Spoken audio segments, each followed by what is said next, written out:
भगवान बनना है, भगवान के बाजू में बैठना है, भगवान बनने की वो कला को आत्मसात करना है, भगवान बनने की वो हैसियत को लाना है। और अपना मंगलाचरण है कि तीर्थंकर बनना है तो मन को थमाना ही तप है, तीर्थंकर बनना है तो मन को रमाना ही तप है, तीर्थंकर बनना है तो मन को भुलाना ही तप है, तीर्थंकर बनना है तो मन को मोड़ना ही तप है, तीर्थंकर बनना है तो मन को मथना ही तप है, तीर्थंकर बनना है तो सहनशील बनाना, अपने आप को बनाना ही तप है, और तीर्थंकर बनना है तो मन को खोलना ही तप है, और तीर्थंकर बनना है तो मन से जपना ही तप है।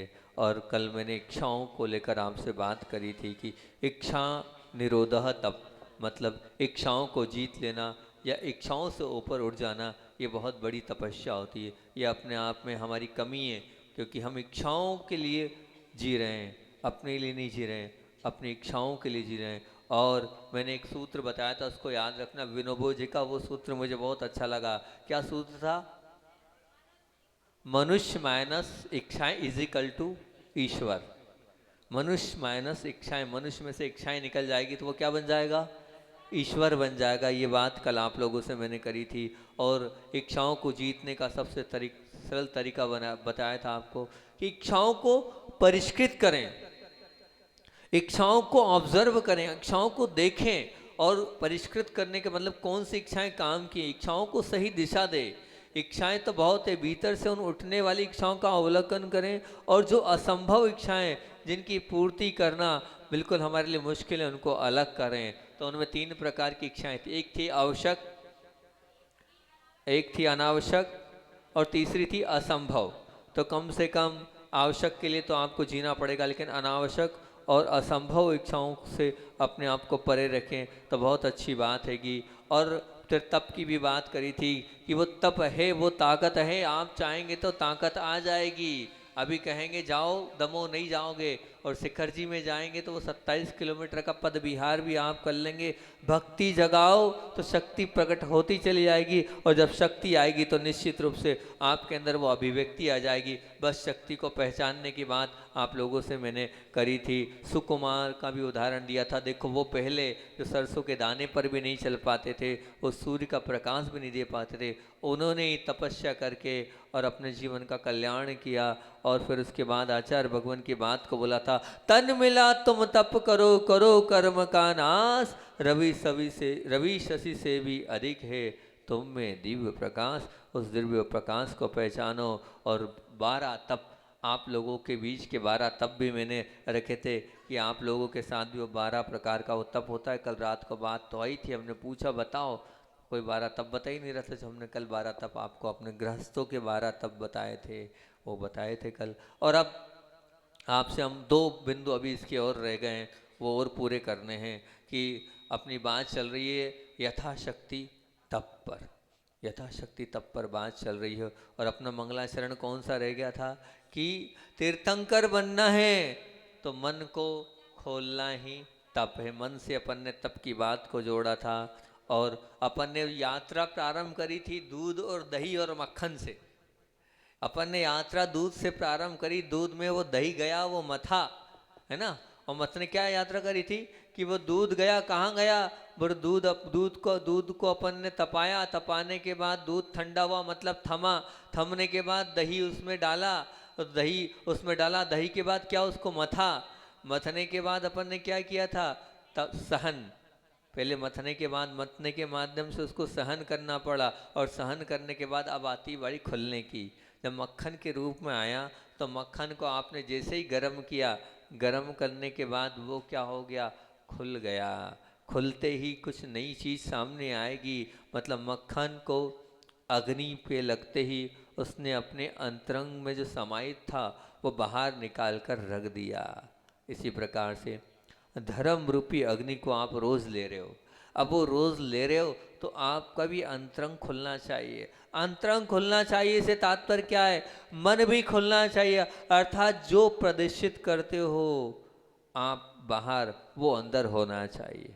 आपकी कुटिलता चली जाएगी, आपकी मायाचारी चली जाएगी, तो निश्चित रूप से आपने अपने को खोल लिया। और मान लीजिए कुटिलता और मायाचारी अगर आपकी अभी नहीं गई, तो ध्यान रखना, कुटिलता और मायाचारी आपके अंतरंग में भी बैठी हुई है, तो आप अभी खुले नहीं हो। नहीं, जैसे आप अंदर से हो वैसे ही आपको बाहर से भी दिखना चाहिए।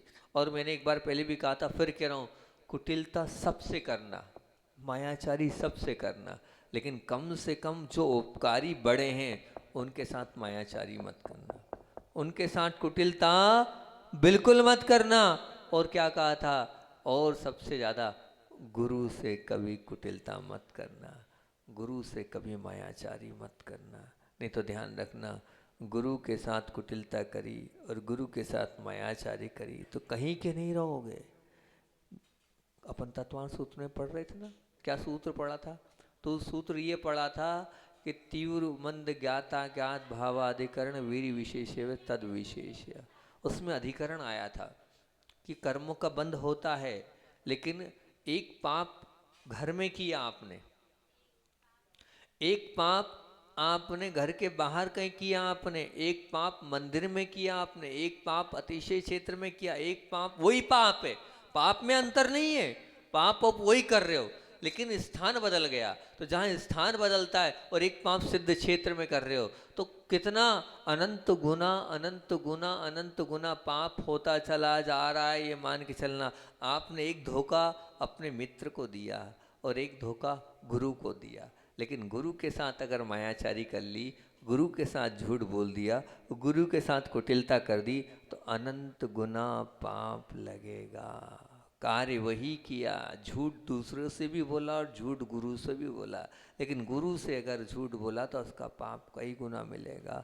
और जिन्होंने आपके जीवन पर उपकार किया है, जिन्होंने आपको संभाला है, सहारा है, आगे बढ़ाया है, जीवन के उन कठिन दौरों में आपका साथ दिया है, और उनके साथ भी मायाचारी मत करना, उनके साथ भी कुटिलता मत करना। उनके साथ भी अगर कुटिलता करोगे, उनके साथ भी मायाचारी करोगे, तो आपका जीवन अनर्थ की ओर चला जाएगा। तो हम कहाँ कहाँ मायाचारी नहीं करें, कहाँ कहाँ कुटिलता नहीं करें, इस पर ध्यान देना। बार बार कह रहा हूँ, आगे भी कहूँगा, कम से कम उपकारी के साथ मायाचारी मत करना और कम से कम गुरु के साथ कुटिलता मत करना।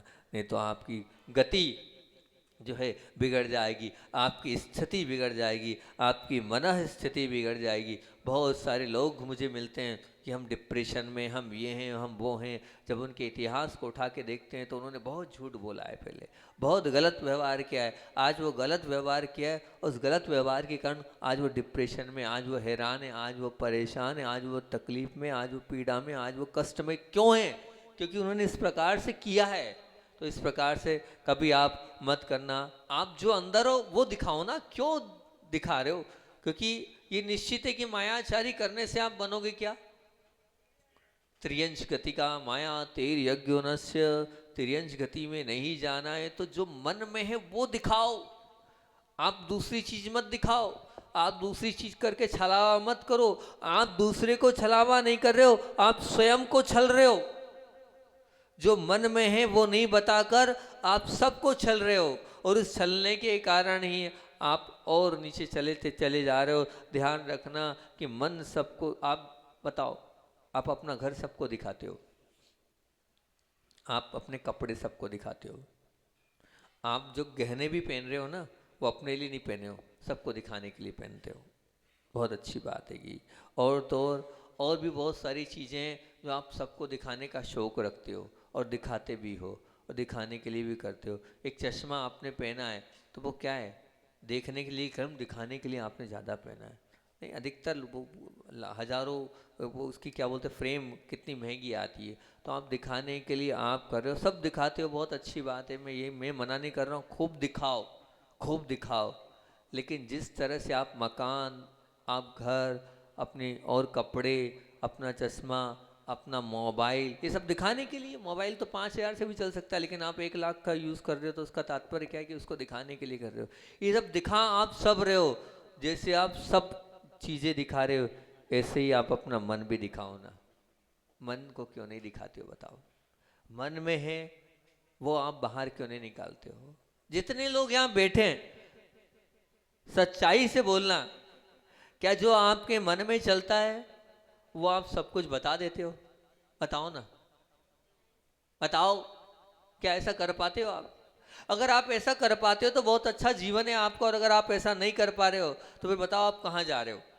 कुटिलता है ना, ये कूटनीति है ना आपके अंदर। अगर ये कूटनीति के साथ आप अपना जीवन जी रहे हो तो क्या होगा। देखो, सदाचार के लिए मायाचारी करना एक अलग है, सत्कार्य के लिए मायाचारी करना एक अलग है, वो बात अलग है। लेकिन सत्कार्य के अलावा अगर आप मायाचारी कर रहे हो, कुटिलता कर रहे हो, तो फिर आपकी गति तो निश्चित बिगड़नी ही है, बिगड़ेगी ही। निश्चित रूप से आप स्वीकार करना, निश्चित रूप से आप मान के चलना। सब करो लेकिन मन को अपने पवित्र रखो। मन अगर जब तक पवित्र नहीं रहेगा जब तक कल्याण नहीं हो। एक बहुत अच्छी बात बताता हूँ। एक भक्त, वैसे शायद सुना दी होगी, फिर भी और सुना देता हूँ। एक भक्त बहुत भक्ति कर रहा है, बहुत भक्ति करता है, इतनी भक्ति करता है, इतनी आराधना करता है, इतने अवभाव आदर भाव के साथ दिन रात लगा है।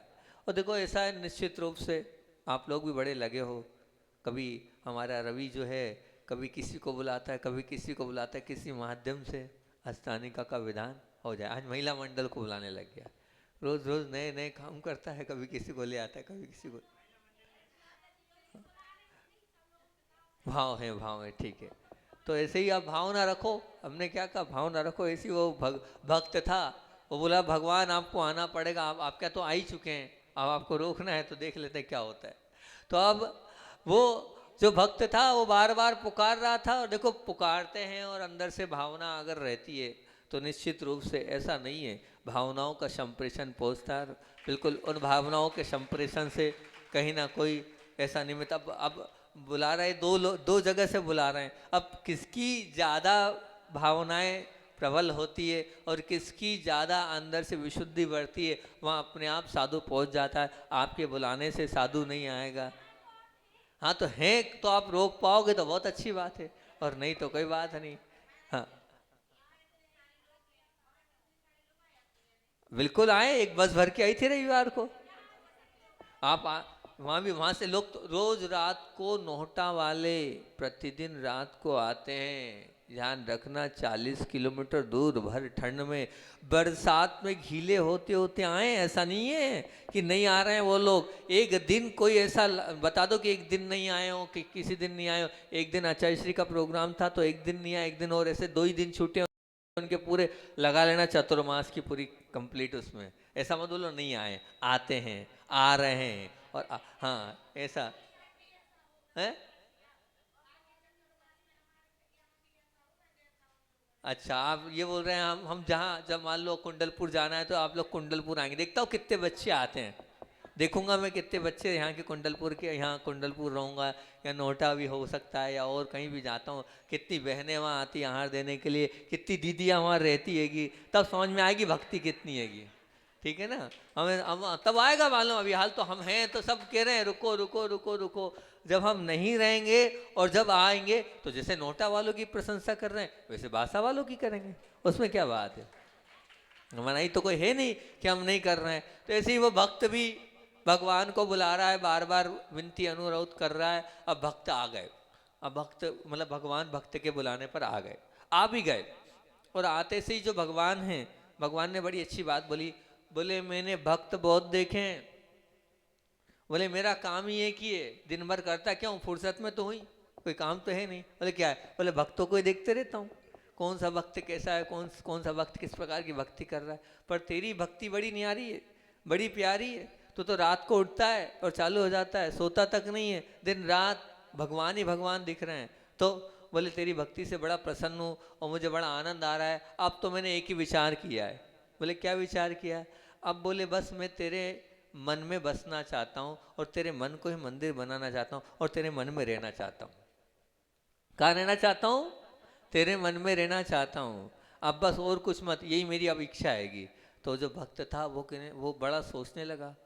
वो बड़े बोले, बोले भगवान मैं आपको सोने के सिंहासन पर बिठा सकता हूँ, कहो तो और अच्छा चांदी का मंदिर बनवा दूंगा, पर आपको मेरे मन में नहीं बिठा सकता। क्यों, अरे मेरा मन इतना काला है, इतनी कालिक उसमें भरी हुई है, वो आपके योग्य नहीं है कि आप उसमें मेरे मन में बैठ सको। मैं अंदर कुछ हूँ और बाहर कुछ हूँ। भक्ति भले ही आपकी करता हूँ, लेकिन जब बाहर होता हूँ तो मैं जानता हूँ कि मैं क्या करता हूँ।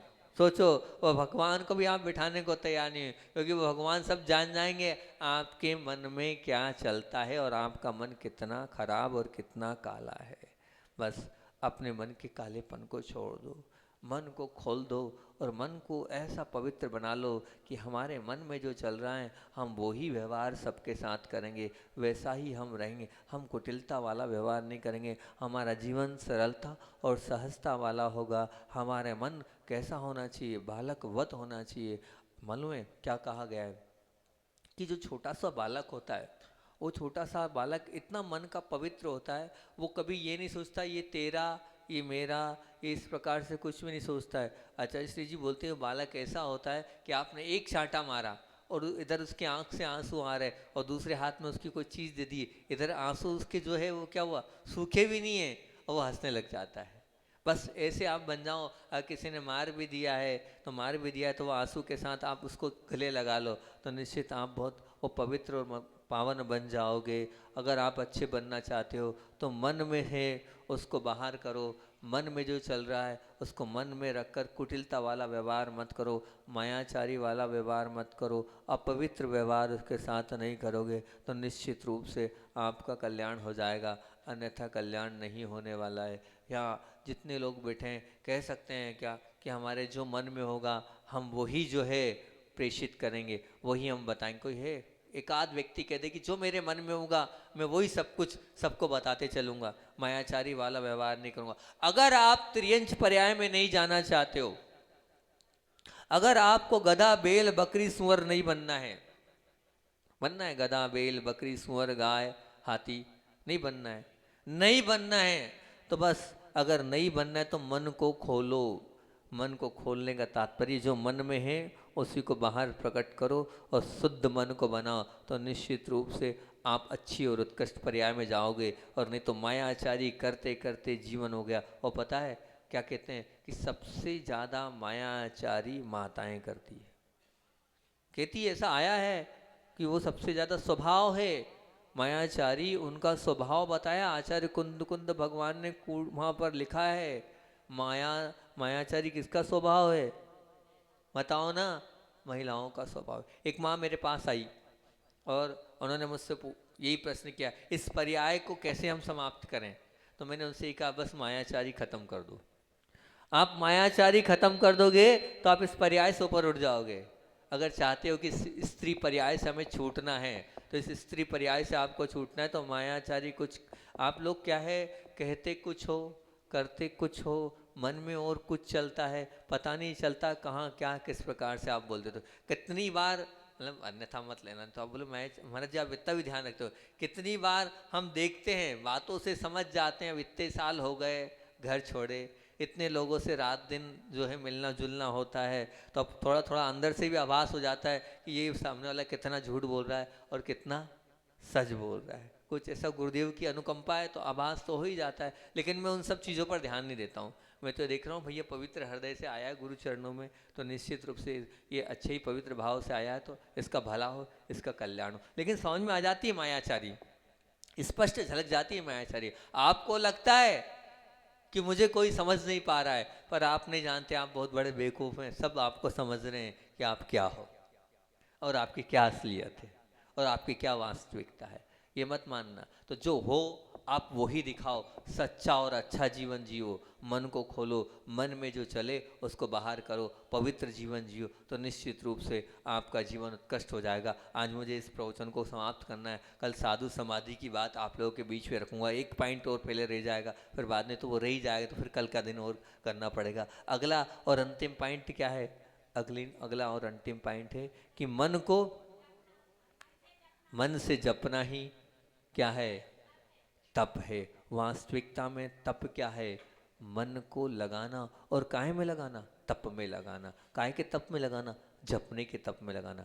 देखो वो जो घी बना है, घी बहुत पवित्र होता है, घी बहुत ताकतवर होता है। वो जो घी है, वो जो मक्खन से खुला हुआ जो घी निकला है, वो सालों साल तक उसकी पावर बनती है। और गुरुदेव कहते थे कि जितना पुराना घी उतना औषध का काम करता है। क्यों वेद जी ठीक बोल रहा हूँ ना मैं? 100 साल पुराना घी रखा रहता है, उस पुराने घी से हाँ 100 साल पुराना घी रहता है, उतना पुराना घी रहता है, वो पुराना घी आप लगाओ। एक बार जो है आचार्य भगवान को बहुत ज़्यादा कफ जम गया।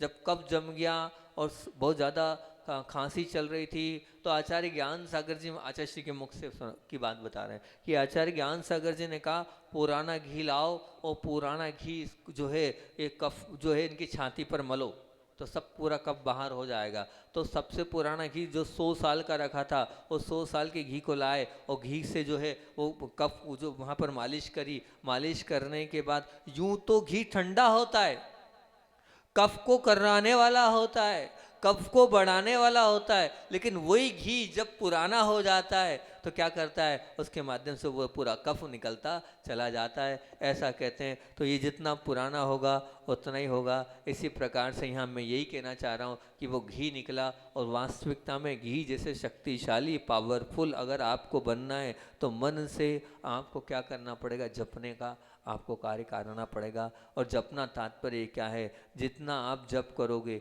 उतना आप ये मान के चलना तप आपके जीवन में उतरता चला जाएगा। और हमने अभी आप लोगों के बीच में अब वो जो काउंटिंग वॉच है, ये काउंटिंग वॉच सबको दी है और सबने लिए, बहुत अच्छी है। ये जो काउंटिंग वॉच दी हमने, बढ़िया, ये जब से आई है बहुत सारे लोगों ने इस काउंटिंग वॉच का लाभ लिया है। और यहाँ तक कि मैं तो जैन अजैन सब आते हैं, अजैन लोग आते हैं तो उनको कहता हूँ ओम ओम कर लिया करो, ओम नहीं कर सकते ओम नमः सिद्धेभ्य कर लिया करो। तो ये काउंटिंग वॉच को बहुत बड़ा आप साधन मानना। इससे क्या होगा, दिन भर आद्रो ध्यान से आप बच जाओगे, दिन भर अनेक प्रकार के पापों से आप बच जाओगे। ये जो काउंटिंग वास रहेगी, अब बातचीत चल रही है, खट बातचीत चल रही है, दबाते जा रहे हो, बातचीत चल रही है, हम यहाँ खड़े हम वहाँ खड़े, हम आ रहे हैं हम जा रहे हैं। अब सोचो छोटे छोटे बच्चों ने, कल एक बच्चे ने 3 लाख, नाम नहीं बता रहे क्योंकि उन्होंने कहा हमारा नाम नहीं लिया करो, 3 लाख जाप कर लिए उस छोटे से बालक ने। अभी उम्र क्या है उसकी, लेकिन 3 लाख जाप कर लिए। और भी कोई बच्चे हैं 10 20 25 हज़ार के जाप कर रहे हैं। सोचो मतलब 10 हज़ार 15 15 20 25 1 लाख तक की काउंटिंग आ गई छोटे छोटे बच्चों की। अब वो बेटी पल्लवी चल रहा है ना, चल रहा है चल रहा है, बहुत अच्छी बात है की। तो इससे क्या है, ये जाप अपने आप में तप तप करना, आपने ये नहीं मानो कि अनशन करना है उनोदर करना है यही तप है, नहीं, ये बहुत बड़ा तप है।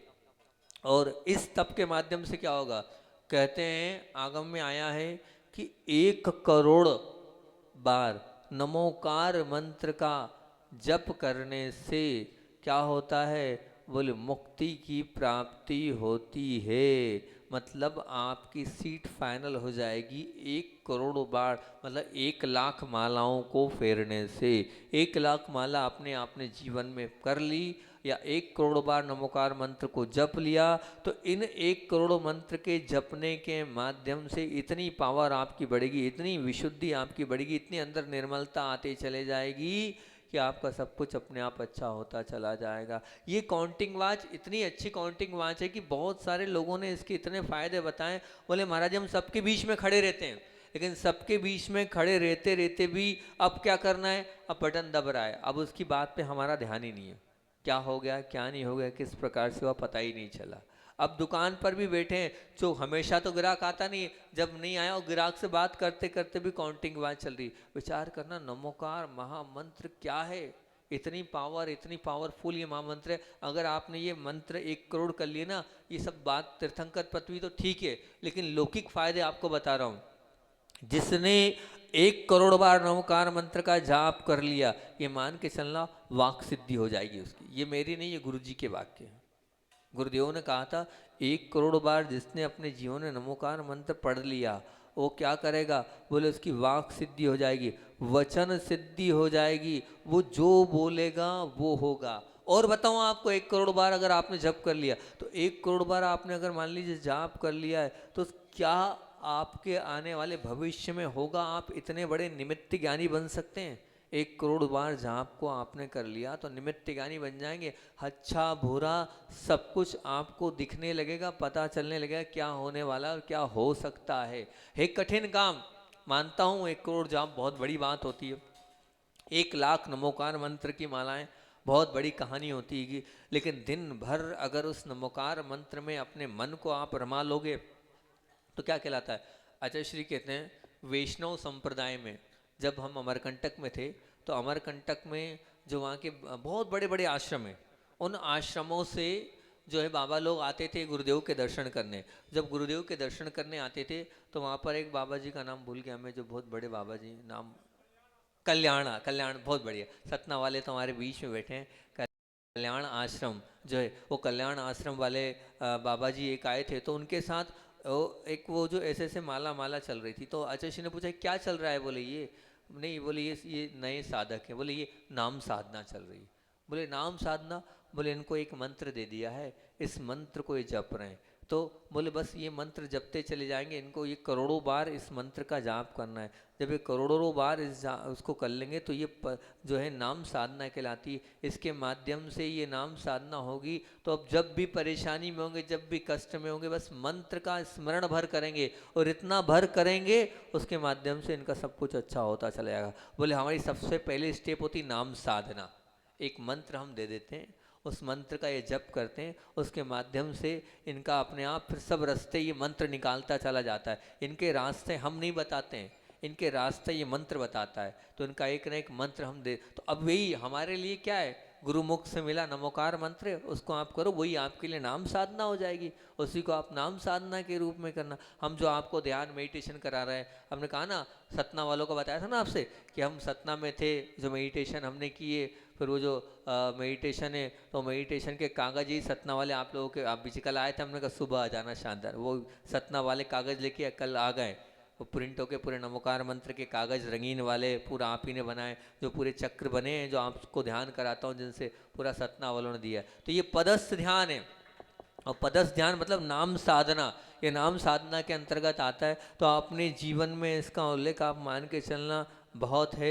इस काउंटिंग वाच को आप रखना, और साथ साथ में आप कोई विधान, आप कोई पंच कल्याणक चाहते हैं या कोई मंदिर बनाना चाहते हैं, तो इस मंदिर में, विधान में, पंच कल्याणक में इन मंत्रों की आराधना के माध्यम से भी आप स्वस्थ, प्रशस्त और मस्त मतलब कर सकते हैं। मैं अपने जीवन का एक उदाहरण दे रहा हूँ, बस साक्षात उदाहरण मतलब मैं दे रहा हूँ कि अब मैं नहीं जानता, मैं तो मानता हूँ कि मेरे माला और मेरे मंत्र का प्रभाव था कि अब कैसे गुरुदेव का भाव बदला और कैसे क्या हुआ।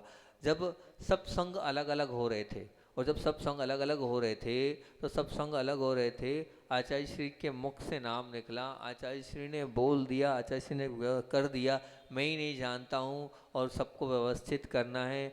और जब मुझे ये पता चला कि मेरा नाम है उसमें, तो मेरा नाम है, तो मेरा नाम है, तो मुझे इतने विकल्प में बैठ गया, और बैठने के बाद मैंने माला प्रारंभ करी। एक मंत्र है, बहुत बड़ा मंत्र, उस मंत्र को मैंने प्रारंभ किया। एक माला को 50 मिनट लगा होगा, और 50 मिनट में मैंने मेरी माला मेरी, और 2 बार आँख से आंसू आए मेरे कि मैं अब गुरु से अलग होने वाला हूँ, और गुरु से अलग होने वाला हूँ। मैंने वो एक माला फेरी, और जब मैं सामायिक के बाद 1:30 बजे पहुँचा तो पूरा जो पलड़ा था वो पलट गया, हमारे जगह किसी और महाराज का नाम पहुँच गया, और आचार्य ने वो नाम अपने मुख से ले दिया। और बाद में बोले मैं नहीं जानता क्या हुआ, क्या पता, क्या भेजना किसी को था और भेज किसी को दिया, भेजना किसी को था और भेज किसी को दिया। तब मैंने कहा ये मंत्रों की आराधना आती है, वहाँ शांति भक्ति में भी आती है कि तोय हवनेर मंत्रे, इन मंत्रों के माध्यम से निश्चित तौर से प्रभाव पड़ता है और होता है। तो आप इन मंत्र को भी तप मानो। अगर आप मंत्र कर रहे हो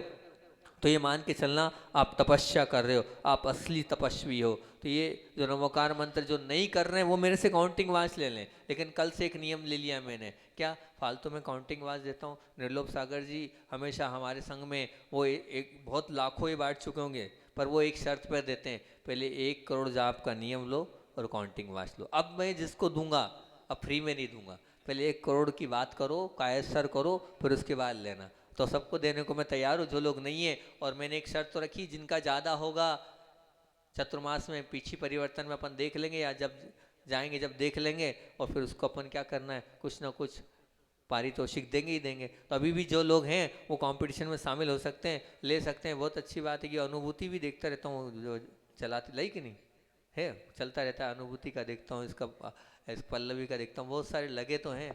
बहुत अच्छी बात है, पूरा आशीर्वाद है।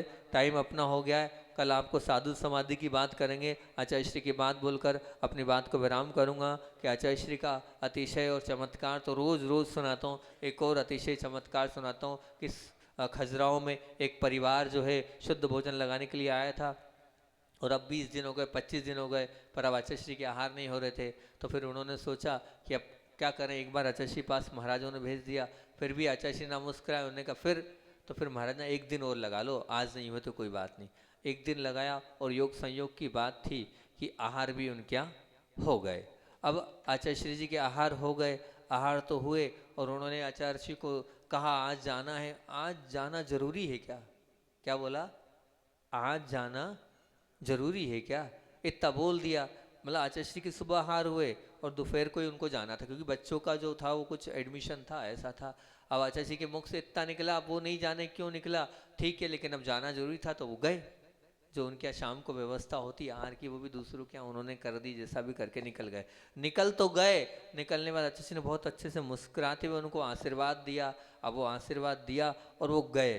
और जाने के बाद रास्ते में क्या हुआ, एक ट्रक से उनकी क्या हो गई, टक्कर हो गई। और टक्कर जैसी हुई, होने के बाद उन्होंने आचार्य श्री जी को याद किया, आचार्य श्री की जयकारा बोली, और वैसे अपने आप गेट खुला, वो तीनों बाहर आ गए सड़क पर। और वो जो गाड़ी थी, वो गाड़ी सीधे नीचे गिरी और जाने के बाद चकनाचूर हो गई, कुछ भी नहीं बचा। ऐसा पूरा वो पूरी स्थिति उसकी हो गई। खजुराहो से जब पता चला, बोले तीनों सही सलामत है, पर गाड़ी ही नहीं बची। आचार्य श्री ने कहा वो तो बच गए ना, वो बहुत बड़ी बात है। उन्होंने कहा आचार्य श्री की जयकारा बोली, आचार्य श्री का नाम लिया और तुरंत हुआ। तो आचार्य श्री की वो बात उनको याद आई, आज जाना जरूरी है क्या? इतनी बात उनको बोला। आचार्य श्री कभी ना बोलते ना हाँ बोलते, आज जाना जरूरी, हाँ जरूरी। फिर ठीक है, देख लो, आशीर्वाद है हमारा। वो आशीर्वाद गुरुदेव का फला कि तीनों बच गए, नहीं तो तीनों की तीनों नहीं बच पाते। ऐसे आचार्य भवन विद्यासागर जी महामुनि राज की जय। बोधि समाधि परिणाम शुद्धि शात्मोपलब्धि शिव शोक